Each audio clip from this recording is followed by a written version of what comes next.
नया वायरस? ऐसा नहीं है।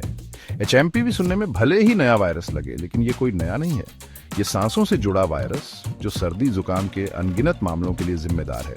इसे सबसे पहले 2001 में पहचाना गया था। हालांकि वैज्ञानिकों का मानना है कि ये सदियों से इंसानों में फैल रहा है और इसकी शुरुआत लगभग 200 से 400 साल पहले पक्षियों से हुई होगी। वैसे तो ये वायरस नया नहीं है, लेकिन हाल ही में इसके मामलों में आई तेजी, खासकर चीन में, ने चिंता बढ़ा दी है और मीडिया में भी ये खबर जोर शोर से चल रही है। ये याद रखना जरूरी है कि एचएमपीवी आमतौर पर हल्के सर्दी जैसे लक्षण पैदा करता है। ज्यादातर लोगों को हल्की बीमारी होती है और आराम और घर पर देखभाल से वे पूरी तरह से ठीक हो जाते हैं। हालांकि एचएमपीवी छोटे बच्चों और बड़े वयस्कों जैसे कमजोर लोगों के लिए ज्यादा खतरनाक हो सकता है और कभी-कभी इससे सांस लेने में गंभीर समस्याएं भी हो सकती हैं। एचएमपीवी, इसके फैलने के तरीके और बचाव के तरीकों के बारे में जानकारी होने से हमें संक्रमण की इस लहर से शांति और जिम्मेदारी से निपटने में मदद मिल सकती है।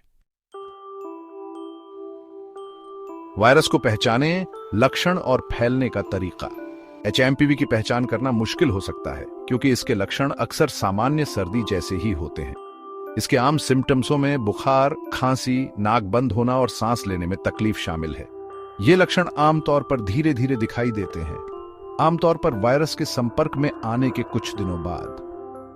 जब कोई संक्रमित व्यक्ति खांसता या छींकता है तो हवा में निकलने वाली सांस की बूंदों से एचएमपीवी फैलता है।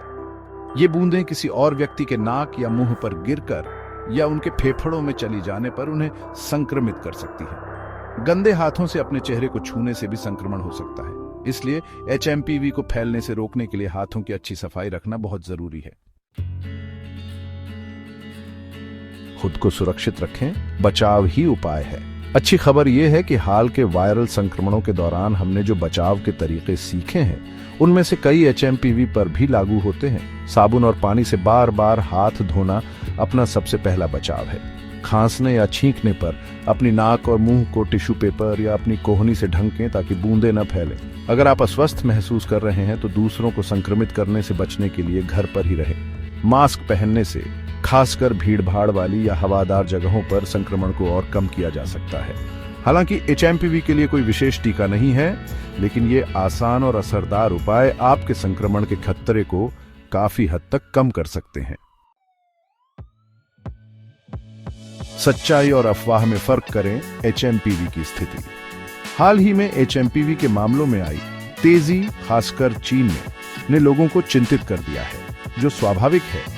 हालांकि ये जरूरी है कि हम संयम बनाए रखें और सही जानकारी पर भरोसा करें। हालांकि संक्रमण बढ़े हैं, लेकिन स्वास्थ्य विशेषज्ञों का कहना है कि एचएमपीवी आमतौर पर हल्की बीमारी का कारण बनता है। एचएमपीवी से होने वाली मौतों की दर कोविड-19 या इन्फ्लुएंजा की तुलना में काफी कम है। विश्व स्वास्थ्य संगठन के अनुसार एचएमपीवी को जानलेवा वायरस नहीं माना जाता है। इस स्थिति को लेकर भारतीय मीडिया के प्रस्तुतिकरण की आलोचना की गई है और इसे बहुत बढ़ा चढ़ाकर दिखाने वाला बताया गया है। घबराहट फैलाने के बजाय हमें बचाव के व्यावहारिक उपायों और जिम्मेदारी भरे व्यवहार पर ध्यान देना चाहिए।